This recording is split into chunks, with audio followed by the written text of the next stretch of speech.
आप सभी साथियों को नमस्कार। जय हिंद, जय भारत।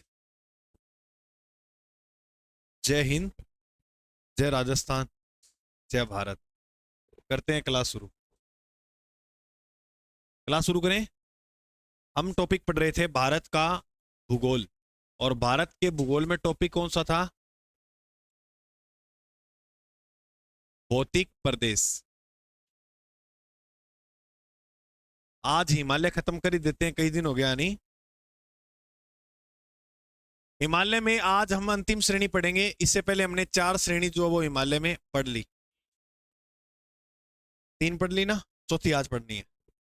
तो चौथी श्रेणी का जो नाम है,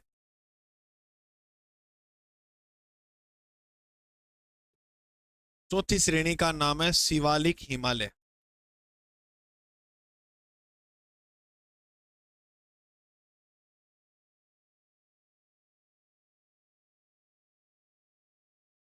इसकी एक बात याद करना, यह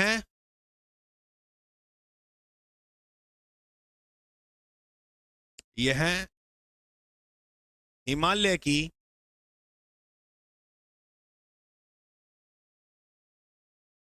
सबसे अंतिम श्रेणी है। सबसे अंतिम व बाहरी श्रेणी है। हिमालय की सबसे अंतिम और भारी श्रेणी कौन सी है? शिवालिक हिमालय का जो निर्माण है वो प्लीस्टोसीन काल में होता है।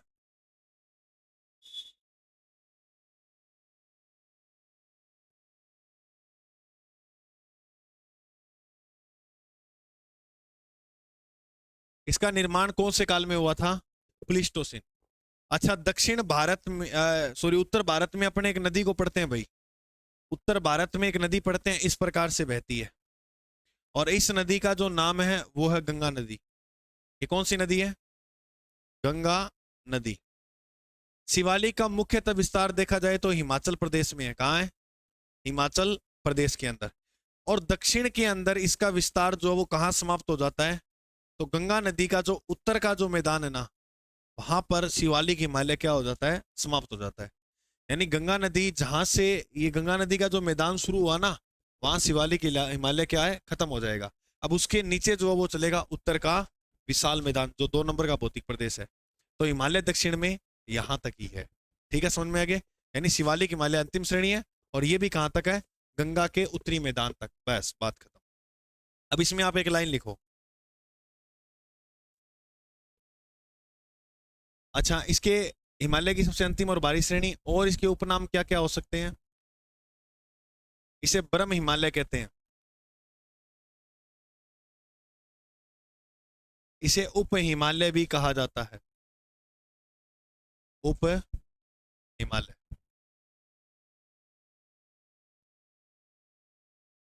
ब्रह्म हिमालय, उप हिमालय और मेनाक पर्वत।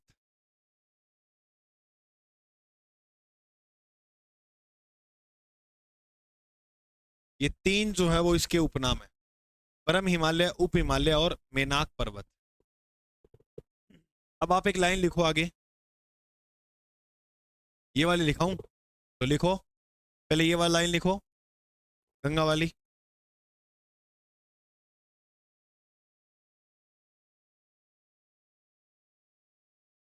शिवालिक हिमालय की दक्षिण सीमा गंगा नदी तक है। शिवालिक हिमालय की दक्षिणी सीमा गंगा नदी तक है। शिवालिक हिमालय की दक्षिणी सीमा गंगा नदी तक है। है। इसके बाद आप लिखो नई लाइन में, पश्चिम बंगाल में तीस्ता। पश्चिम बंगाल में तीस्ता।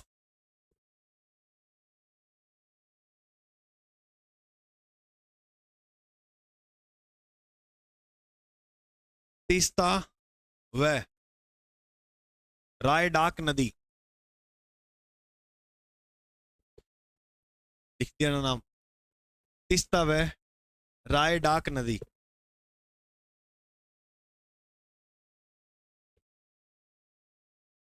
तीस्ता व रायडाक नदी नदियां मिलकर मिलकर 90 किलोमीटर चौड़ा स्थान बनाती है। 90 किलोमीटर चौड़ा ये दोनों नदियां मिलकर एक स्थान बनाती है।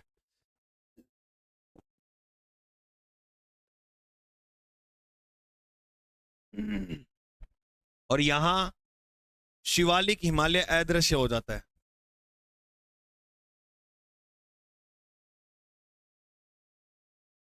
यहां शिवालिक हिमालय जो है वो अदृश्य हो जाता है। तो पश्चिम बंगाल में, कहां पर? पश्चिम बंगाल।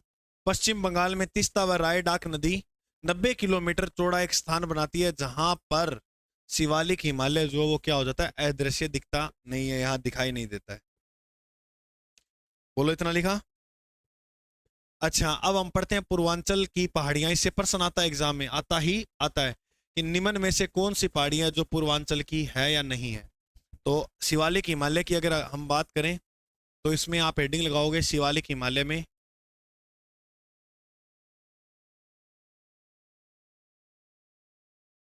पूर्वांचल या पूर्वी हिमालय की पहाड़ी।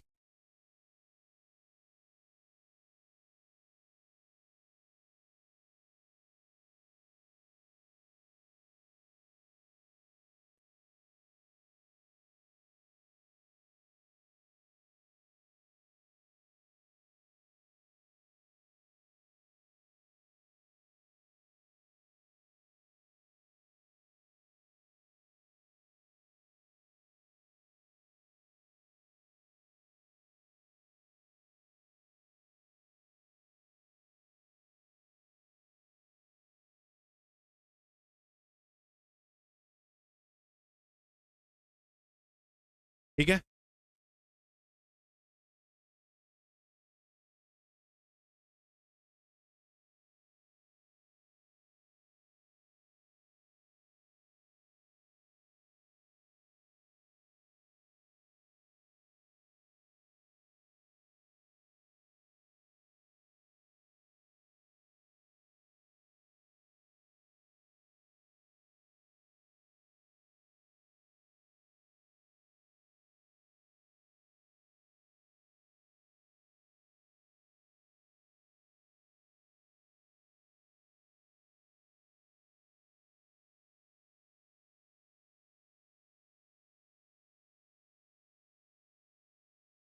ये जो है वो है अरुणाचल,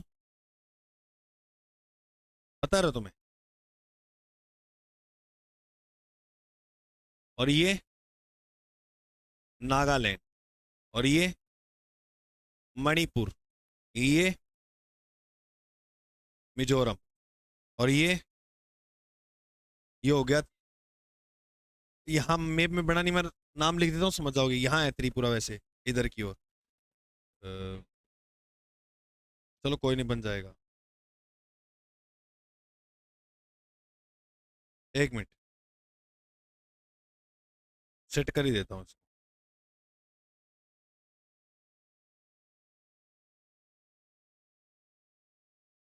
ठीक है, ये हो गया मिजोरम, ये हो गया त्रिपुरा, और ये हो गया मेघालय।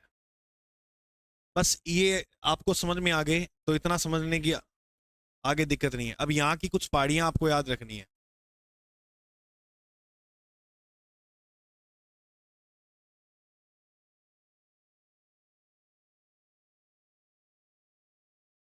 6 पहाड़ियां अपने को याद करनी है अरुणाचल प्रदेश की। कितनी पहाड़ियां भाई? 6। इसमें पहली पहाड़ी का जो नाम आएगा वो आएगा डाफला। पहली पहाड़ी का जो नाम आएगा वो क्या आएगा? डाफला। दूसरी पहाड़ी का नाम आएगा मीरी। और तीसरी पहाड़ी का जो नाम है वो है अभोर। तीसरी पहाड़ी का जो नाम है वो क्या है? अभोर। उसके बाद नामचा बरवा, नामचा बरवा। मिसमी इंपॉर्टेंट है। मिसमी, मिसमी कहां पर है? अरुणाचल प्रदेश में। और पटकोई,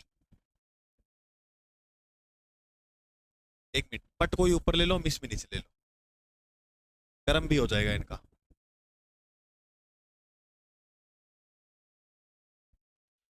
दाफला मिरी अभोर, याद करना, दाफला मिरी अभोर, नामचा बरवा पटकोई मिसमी, नामचा बरवा पटकोई मिसमी। ये नागालैंड में यहां पर एक श्रेणी है जिसका नाम है नागा श्रेणी। नागालैंड में जो श्रेणी है उसका नाम क्या है? नागा श्रेणी। और एक यहां पर है श्रेणी सीमा पर नागालैंड की,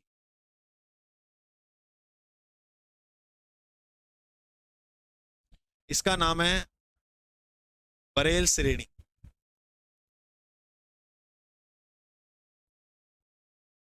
बरेल श्रेणी।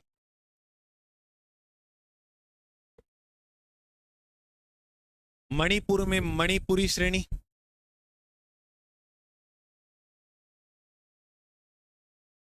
मिजोरम में मिजो श्रेणी। मिजो के साथ साथ आपको एक नाम और याद रखना है, लुसाई।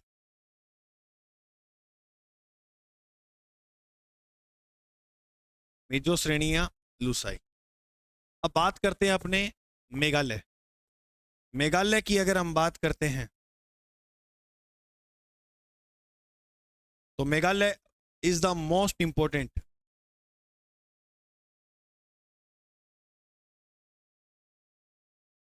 तीन तो ये हो गई, एक सीमा पर असम और इसकी, फिर एक प्रॉपर असम में मिलेगी। ये जो बीच वाला आपको दिख रहा है इसका नाम है असम।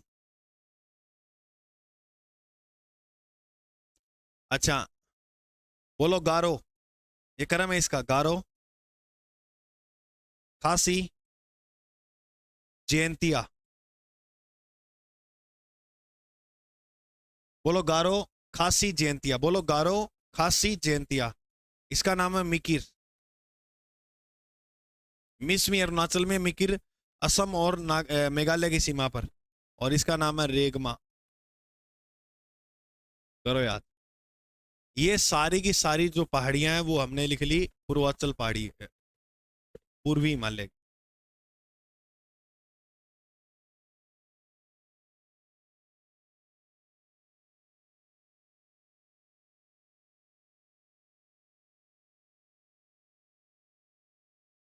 आपने नाम सुना हॉटस्पॉट क्षेत्र? भारत में हॉटस्पॉट क्षेत्र जो है वो कितने हैं? दो। कितने? दो। एक तो है पश्चिमी घाट, यहाँ जहां सर्वाधिक जैव विविधता पाई जाए, है ना। और दूसरा हिमालय, और हिमालय भी कौन सा?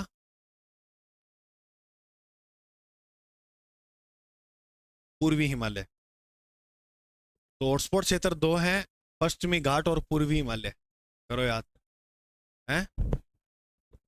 वो मैं पूरी कहानी लिखवा दूंगा, त्रिपुरा में यहाँ श्रेणी नहीं है कोई।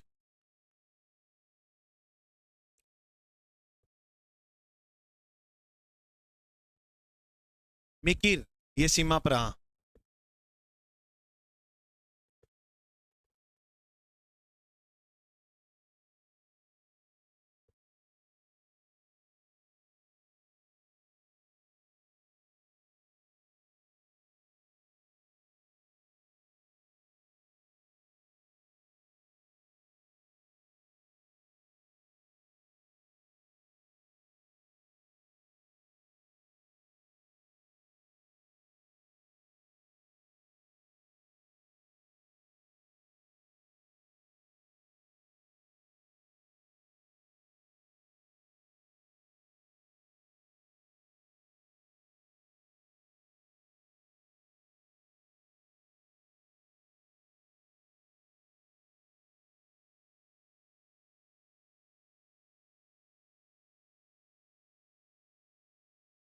और दो और याद करना आप हॉटस्पॉट, अब चार हो गए हॉटस्पॉट क्षेत्र, ठीक है, पहले चार लिख लो इसको।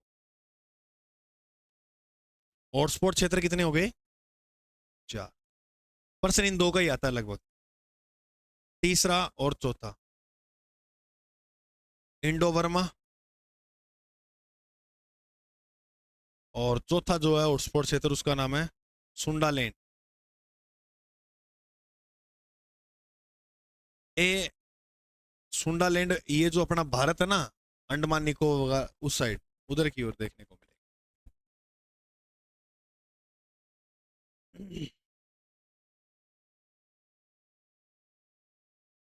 तो हॉटस्पॉट का मतलब होता है जैव विविधता।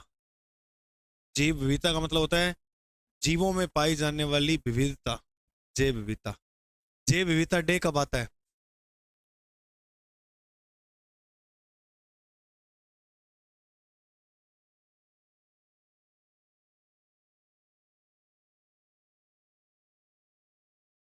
22 मई। 22 मई को जैव विविधता डे आता है, जैव विविधता दिवस आता है।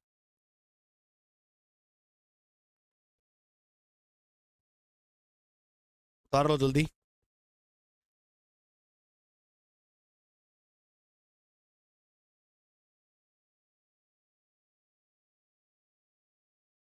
उतार लिया सभी ने? अब इसके बाद आप लिखोगे हिमालय पर्वतमाला हमारा कंप्लीट हो गया है। हमने इतना बड़ा हिमालय पढ़ा, तो आप बताओ हिमालय के क्या क्या लाभ देखने को मिले आपको?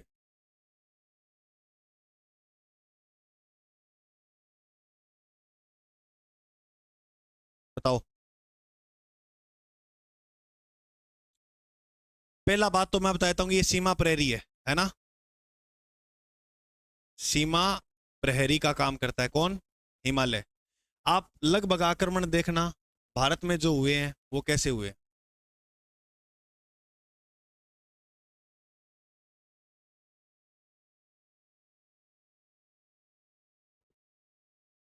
देखो ये दिशा हो गई उत्तर, ये पूरब, ये दक्षिण, और ये। अब आपको मैं एक बात बता दूं कि अपना जो हिमालय है वो इस प्रकार से यहां फैला है, फैला है। अब घटना ये होती है कि इधर पानी आ गया, इधर जल भरा आ गया, इधर से आक्रमण इतना होगा नहीं, क्योंकि आप पढ़ोगे ना तो उसमें ये पढ़ोगे कि हमारे अधिकतर जो यात्री आए या आक्रमणकारी आए वो आए थे स्थल भाग से, जल भाग से बहुत ही कम जो लोग हैं वो आए थे। इसका मतलब इधर हिमालय आएगा, इधर से भी कोई नहीं आएगा, तो खाली जगह जो मिलती थी उनको वो ये वाली। इसीलिए आप एक बात पढ़ते हो कि राजस्थान या भारत में सर्वाधिक जो आक्रमण हुए थे वो किस दिशा से हुए थे, ये बताओ आप। आक्रमण की जो ये दिशा है वो ये वाली है, इसे बोलते हैं उत्तर पश्चिम। यहां से जो आक्रमणकारी है वो आए थे भारत के अंदर, आर्य भी इधर से ही आए थे। तो कहने का मतलब हिमालय ने सीमा प्रहरी का काम तो किया ही है, ये बात में कोई दो राय नहीं। दूसरी बात, ऊपर एक देश है साइबेरिया, रूस में, और यहाँ बहुत बहुत ठंडी हवाएं चलती हैं। तो साइबेरिया से जो ठंडी हवाएं चलती है, कौन सी हवा? अत्यधिक ठंडी हवा, नॉर्मल ठंडी हवा नहीं है, अत्यधिक। उनको भी क्या करता है ये? रोकता है। उन ठंडी हवाओं को भारत में आने से क्या है? रोकता है। तो लिखो आप दूसरे 2 नंबर पे, साइबेरिया में आने वाली अत्यधिक ठंडी पवनों से रक्षा करता है।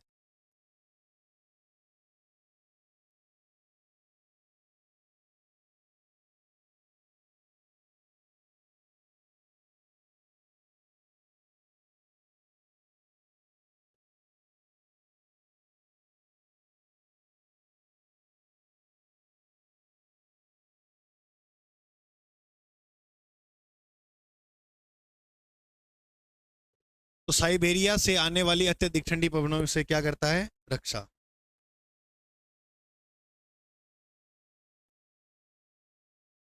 सबसे अच्छी बात यह है कि यहां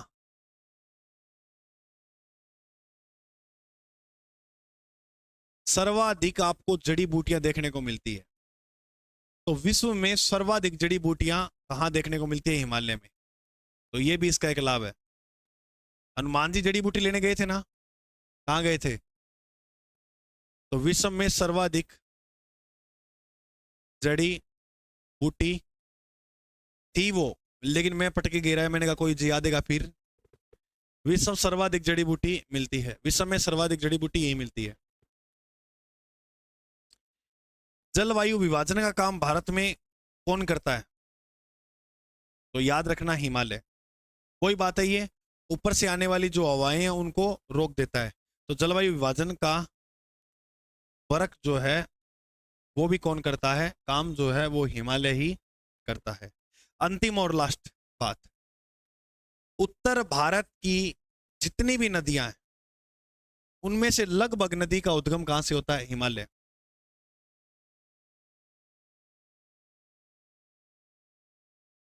उत्तर भारत की अधिकतम नदियों का उद्गम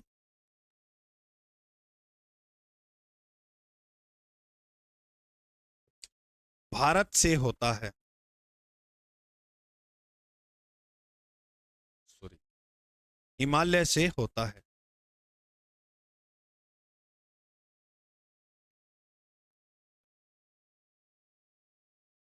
कहां से होता है? हिमालय से। लिखो।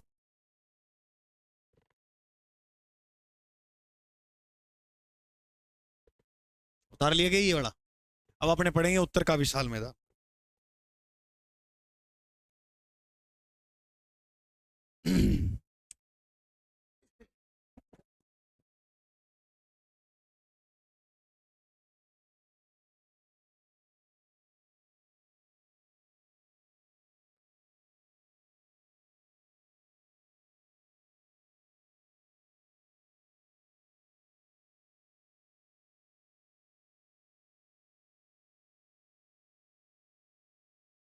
आप दूसरा भौतिक प्रदेश हेडिंग लगाओ, नंबर 2, उत्तर का विशाल मैदान।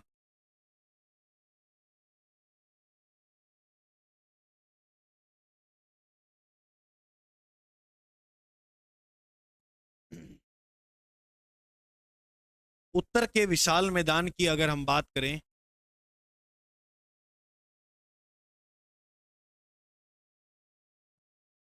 तो ये भारत है। ठीक है, और भारत में इस प्रकार से ये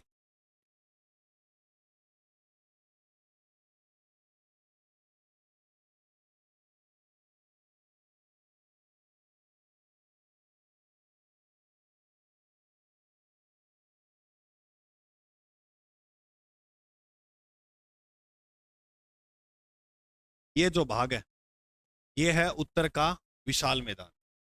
कौन सा भाग है ये? उत्तर का विशाल मैदान। अब अगर हम बात करें तो इसमें मुख्यतः इसका जो निर्माण हुआ है, इसका जो निर्माण हुआ है वो हुआ है नदियों के द्वारा। तो भारत का वो भौतिक प्रदेश जिसका निर्माण नदियों द्वारा किया गया है वो कौन सा है? उत्तर का विशाल मैदान। अगर नदियों की हम बात करें तो एक नदी यहां से निकल के इस प्रकार बहकर इधर चली जाती है। अब इसकी सहायक नदियां ना कुछ इस मैदान के अंदर भी प्रवेश करती हैं, इसलिए एक नदी ये मानी गई है। फिर एक नदी जो है वो हमने मानी है इस नदी को।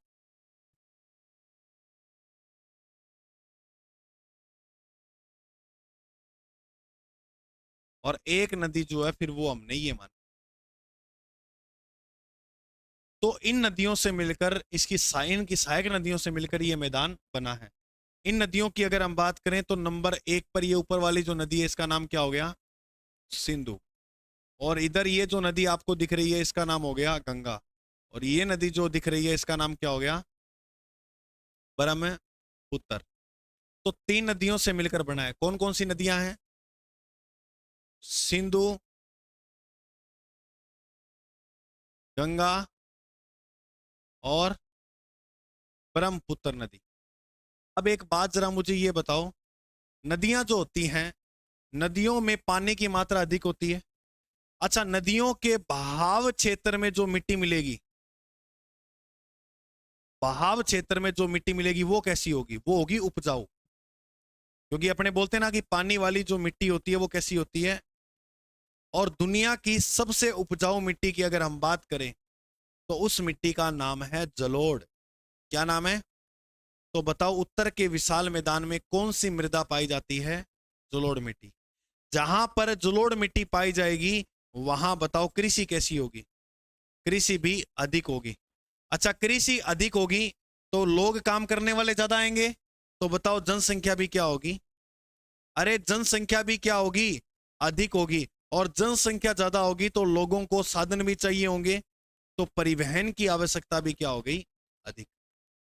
इतनी बात समझ में आई आपको? परिवहन की आवश्यकता भी क्या होगी? अधिक। अगर आपको कोई प्रश्न पूछे, बताओ भारत का सबसे नवीनतम भौतिक प्रदेश, तो वो कौन सा है? उत्तर का विशाल मैदान।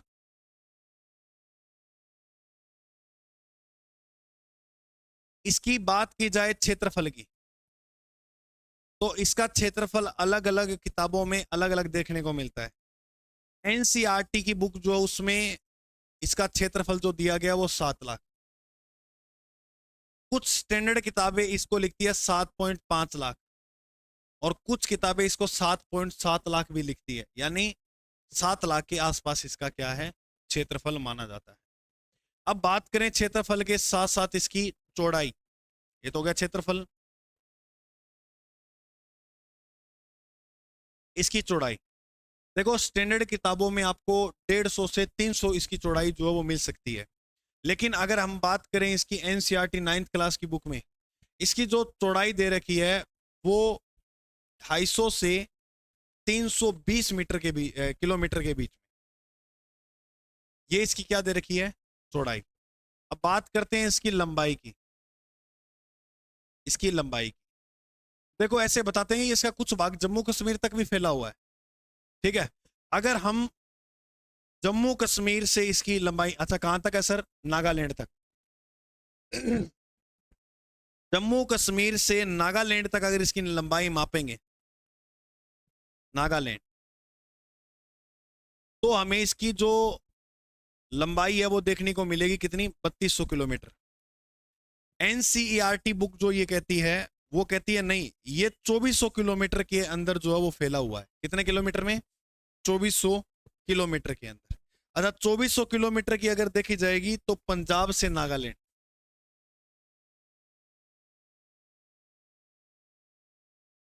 ये पंजाब से नागालैंड तक है। बात दोनों ही सही है, कोई मत कहां से दे रहा है, कोई मत कहां से दे रहा है, लेकिन मुख्यतः देखा जाए तो 2400 किलोमीटर ही है, क्योंकि जम्मू कश्मीर का इतना रोल रहता नहीं है, वो हिमालय में आ गया। ठीक है, तो मैंने दोनों ही पॉइंट लिखा दिए। अगर ऐसे पूछे ना जम्मू कश्मीर से नागालैंड, तो करोगे 3200 किलोमीटर। अगर पंजाब से नागालैंड पूछे तो कितना करोगे? 2400 किलोमीटर। चलो लिखो इतना, फिर आगे बढ़ते हैं अपने।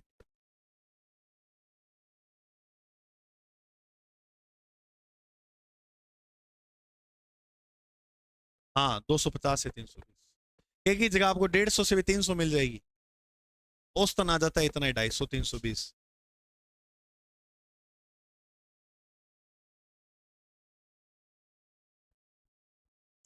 अच्छा, इसके बीच वाला भाग है ना जो, वो ऊंचा उठा हुआ है, और ऊंचा उठा भाग जो हमेशा वो जल विभाजन का काम करता है। ठीक है, वो कौन सा भाग है जो ऊंचा उठा हुआ है? अंबाला से सहारनपुर, अंबाला से सहारनपुर का जो भाग है वो ऊंचा, अधिक ऊंचा उठा है। जैसे वो अपने पढ़ा ना हिमालय में, नेपाल हिमालय वाला भाग अधिक ऊंचा है, तो वैसे, तो लिखोगे आप अंबाला।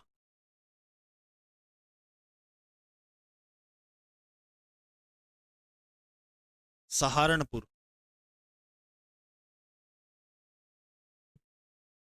ये भाग जो है वो अधिक ऊंचा है। तो उत्तर के विशाल मैदान में जो अधिक ऊंचा भाग है वो कहां से कहां तक है? अंबाला से।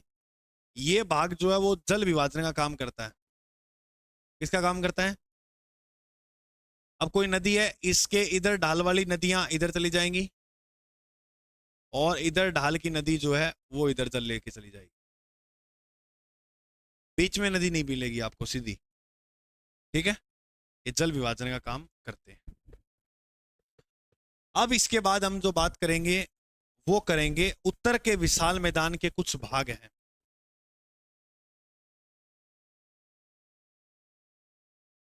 ये याद होते ही भाग, ये टॉपिक विशाल मैदान वाला कंप्लीट हो जाएगा।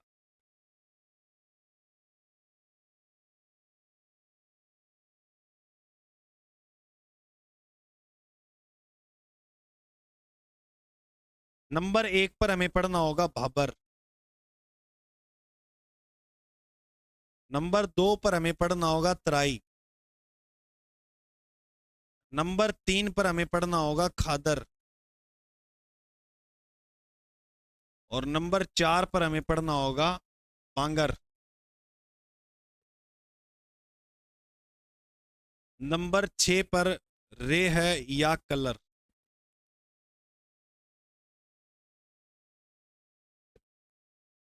उसके 5 हो गए ना, 5 पे ये। उसके बाद भूड़। और अंत में हम पढ़ेंगे किसको? डेल्टा को। सबसे ज्यादा इंपॉर्टेंट डेल्टा ही भाग है कि डेल्टा क्या होता है। भाबर, तराई, खादर, बांगड़, रेह, कलर, भूड़, डेल्टा, इसको पढ़ेंगे।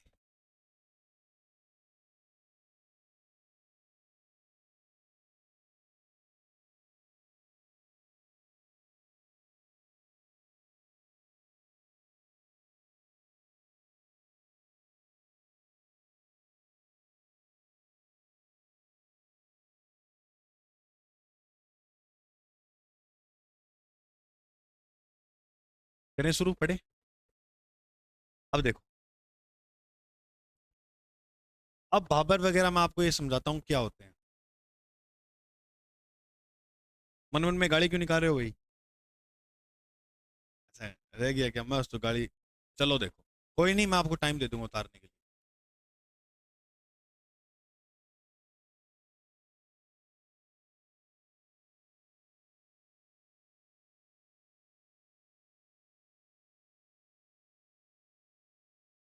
ये जो पर्वत आपको दिख रहा है, इस पर्वत का नाम है शिवालिक पर्वत। अभी पढ़ाया ना मैंने, शिवालिक हिमालय। कहाँ है? हिमाचल। अच्छा, इससे एक नदी भी निकलती है राजस्थान में, घग्गर। घग्गर नदी का उद्गम शिवालिक हिमालय हिमाचल से ही होता है। अब देखो भाई, इसकी इंपॉर्टेंट और खास बात, ऊपर जो है यहां बने हुए हैं बादल। क्या बने हैं? बादल। और अब क्या है? बादल से बारिश हो रही है। कुछ बादल से हो रही है, हो रही है। और कुछ क्या है, इन पर्वतों से जो है वो पानी, ये ग्लेशियर जो है, हिमनद जो है, हिमानी जो है, इनका नाम है हिमानी। हिमानी जो है, यहां से जो है वो नदियां निकलती हैं। निकलती है नदियां। अब ये नदी अपने जोश में पूरी, जोश भरा हुआ है इस नदी के अंदर। पूरा जोश भरा हुआ है, कोई रोक नहीं सकता। रोक के दिखा दो तुम। नहीं। अब ये नदियों पूरा जोश भरा हुआ, ढाल भरी हुई है। लेकिन घटना क्या होती है, जैसे ये नदी इस बेल्ट के अंदर आती है, इस क्षेत्र में आती है, तो यहां पर इस वाले भाग के अंदर, यहां यहां आपको देखने को मिलते हैं कुछ पर्वत, इस प्रकार से। ये क्या है? पर्वत। अब ये पर्वत आपको जैसे ही देखने को मिलेंगे, तो अब जैसे ही पर्वत देखने को मिलेंगे, वहां नदी नहीं देखने को मिलेगी, क्योंकि इन पर्वतों के नीचे से ये नदी बहने लग जाती है इस प्रकार से। ठीक है। और ये जो पर्वतीय प्रदेश है, इसे ही बोलते हैं भब्बर।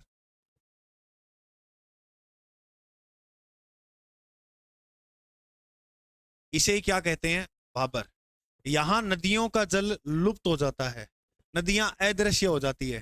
केवल बड़ी नदी जो होती है ना, बहुत बड़ी, वो ही दिखाई देगी। वरना छोटी नदी जो है वो इसके नीचे से बहने लगती है। पर्वतीय इलाका है ये। ठीक है। इसके बाद ये नदी कहीं ना कहीं तो निकलेगी। हाँ भाई, जरूर निकलेंगी सर। तो ये नदी जहां पर निकली, ये नदी जिस क्षेत्र में निकली, उस क्षेत्र को बोलते हैं तराई। उस क्षेत्र को क्या कहा जाता है? तराई। यानी नदियां तैरने लगी, तो तराई प्रदेश जो है, जहां पर नदियां पुनः दिखाई दे। तराई प्रदेश कौन सा है? जहां पर नदियां पुनः दिखाई दे। ठीक है। अब इस प्रकार से ये नदी आगे बढ़ेगी। अब जब नदी शुरू शुरू में आती है ना, शुरू शुरू में जब नदी का भाव आता है, शुरू शुरू में वर्षा वगैरह होती है, तो नदी का जो मैदान है वो बहुत चौड़ा हो जाता है। नदी का जो मैदान है वो बहुत चौड़ा हो जाता है, ये पानी बह रहा है इस नदी में,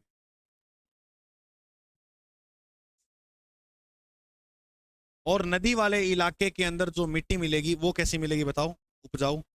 तो इस बेल्ट के अंदर जो भी आपको मिट्टी देखने को मिलेगी वो बताओ कैसी मिलेगी, उपजाऊ। और दुनिया की सबसे उपजाऊ मिट्टी कौन सी है, जलोढ़। और नवीन जलोढ़ मैदान को क्या कहते हैं, खादर। तो खादर प्रदेश आपको मिलेगा नदियों वाले बेल्ट के अंदर, ठीक है। लेकिन एक टाइम ऐसा था जब ये नदी पूरे चौड़ाई में बह रही थी, अब तो नहीं बह रही। अब तो ये नदी जो है अपने वापस उसी रूम में आगे धीरे हो गई है, क्योंकि ऐसे थोड़ी है कि 12 के 12 महीने इतना ही तेज रहेगा पानी, नहीं। जहां वर्षा, हिमालय की पहाड़ियों में जब वर्षा अधिक होगी तो यहाँ भी तेज हो जाएगा, वहां नहीं हुई तो नॉर्मल पानी चलेगा। अब आप कोई नहर या अपने गांव में कोई नहर आती है तो देखना, जब नहर फुल आई होगी तो पानी ऊपर तक आ जाएगा, उसमें आ जाएगा ना। लेकिन नहर जैसी कम होगी तो पानी खत्म भी हो जाएगा और सोख भी जाएगा। ऐसी बड़ी नदियों में होता है। अच्छा, जो इसका जो पानी यहां ऊपर तक गया था, जो पहले यहां तक, ये ऊपर जो पानी गया था यहां तक, अब वो पानी जो है वो पुराना हो गया, अब आ नहीं जाएगा पानी इतने टाइम। तो इसको पानी नहीं मिलेगा तो क्या हो जाएगी, अनुपजाऊ। और उसी अनुपजाऊ मिट्टी को क्या कहते हैं, अनुपजाऊ प्रदेश को क्या कहते हैं, बांगर। तो खादर में परिभाषा याद रखना, नवीन जलोढ़ मैदान, नए नए जलोढ़ के मैदान जो बनते हैं नदियों द्वारा उसे तो खादर। और पुराने जलोढ़ मैदान जो एक टाइम में बने थे, पुराने जलोढ़ मैदान को क्या कहते हैं, बांगर। इतनी बात समझ में आई। रे है वगैरह ना, वो इसी का प्रकार है। अब जो मेन है वो हम समझेंगे कि ये नदी डेल्टा कैसे बनाएगी। अब नदी बहती बहती अपने अंत में मुहाने पर छोटी हो जाती है, उसके बाद ये नदी अनेक धाराओं में बहती है, ये नदी अनेक धाराओं में,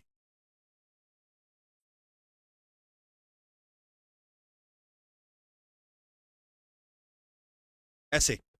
और ये जो अनेक धाराओं में बहती है, इसी भाग को, इसी भाग को क्या कहा जाता है, delta. Very good, most important, delta. बताओ ये समझ में आई क्या, मतलब डेल्टा वगैरह ये होते क्या। इतनी बात समझ में आई तुम्हें। एक मिनट ये बात जरा ध्यान से सुनना आप। शिवालिक हिमालय के जस्ट आगे का भाग क्या कहलाता है, ये प्रश्न आया हुआ है। उत्तर के विशाल यानी शिवालिक हिमालय जो भाबर प्रदेश के पास खत्म हो जाता है, अब यहाँ चलेगा भाबर प्रदेश। अब नदियों द्वारा जो पत्थर वगैरह लाए गए उनका यहाँ जमाव हुआ, ठीक है। इसके बाद से यहाँ शुरू हो जाएगा ये भाबर प्रदेश। बाबर में नदियां नीचे बहती हैं लेकिन तराई में पुनः दिखाई देने लगती है, तैरने लगी है शहरना। बाबर में नदियों का जल लुप्त, तराई में पुनः दिखाई देना। खादर उपजाऊ मिट्टी का मैदान, बांगर अनुपजाऊ। डेल्टा आपको दिख ही रहा है। विश्व का सबसे बड़ा डेल्टा है सुंदरवन डेल्टा। आगे धीरे धीरे सारी बात करेंगे। तो बताओ आपको इतनी बात ये समझ में आई अच्छी तरह से, ठीक है। अब इसको आप इधर देख लो, फोटो ले लो, लेनी है तो फिर मैं आगे आपको एक एक प्रदेश जो पढ़ाता हूँ। सबसे पहले हम पढ़ेंगे भाबर प्रदेश।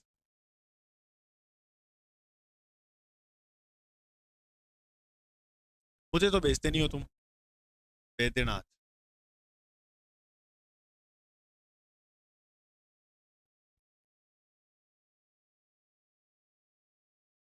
शर्म नहीं आती रे तेरे को, नंबर मांगा मास्टर का।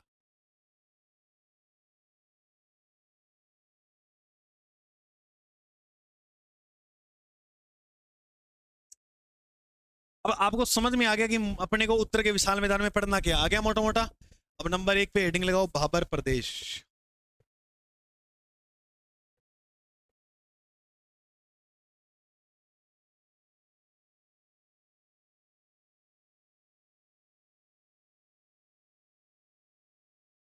नंबर एक पर हेडिंग लगाओगे भाबर प्रदेश।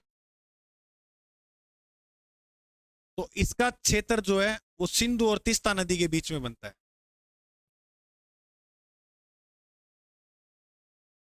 यह है सिंधु व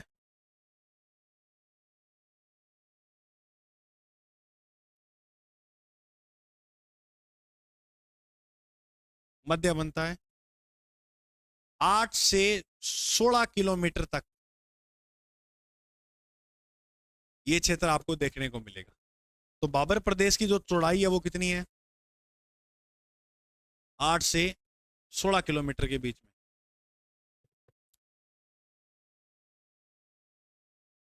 यहां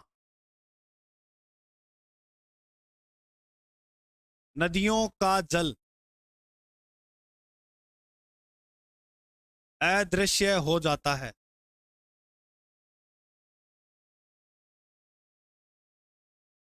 केवल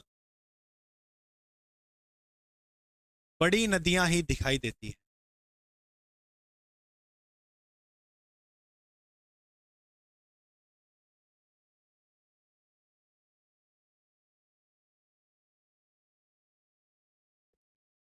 अब इसमें आप लिखोगे क्या क्या बातें लिखनी है, देखो। यह कृषि योग्य नहीं है। अब मैंने कहा था कि उत्तर के विशाल मैदान में कृषि अधिक होती है, लेकिन भबर कृषि योग्य नहीं है। क्यों नहीं है? क्योंकि भाबर जो है वो एक पर्वतीय प्रदेश है।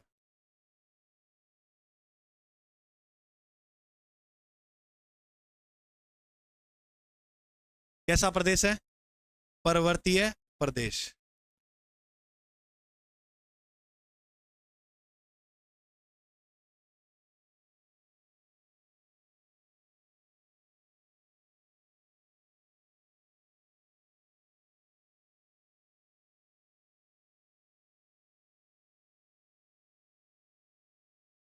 तो देखो यहां क्या क्या देखने को मिलेगी। देखो, जीव जंतु की प्रधानता देखने को मिलेगी।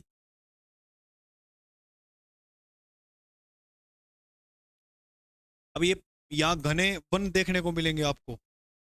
ठीक है, जीव जंतु की प्रधानता और जैव विविधता की प्रधानता मिलेगी।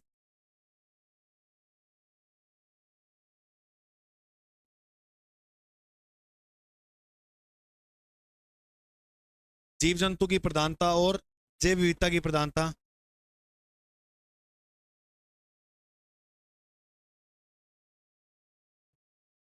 तो जीव जंतु और जैव विविधता।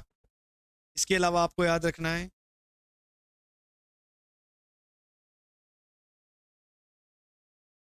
यहाँ मच्छर और मक्खियां बहुत देखने को मिलती है।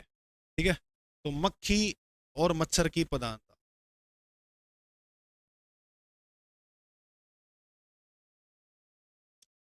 ऐसे क्षेत्र में मक्खी और मच्छर जो है वो ज्यादा पनपते हैं। अब देखो, मक्खी और मच्छर से क्या होती है? बीमारियां। तो बीमारियों का सर्वाधिक प्रकोप यहीं देखने को मिलेगा।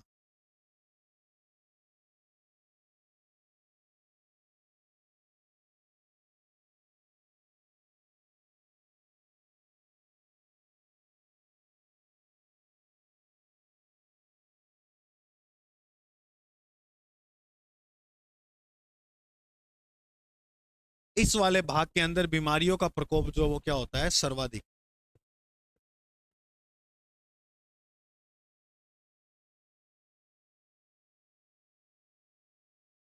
लिख लो।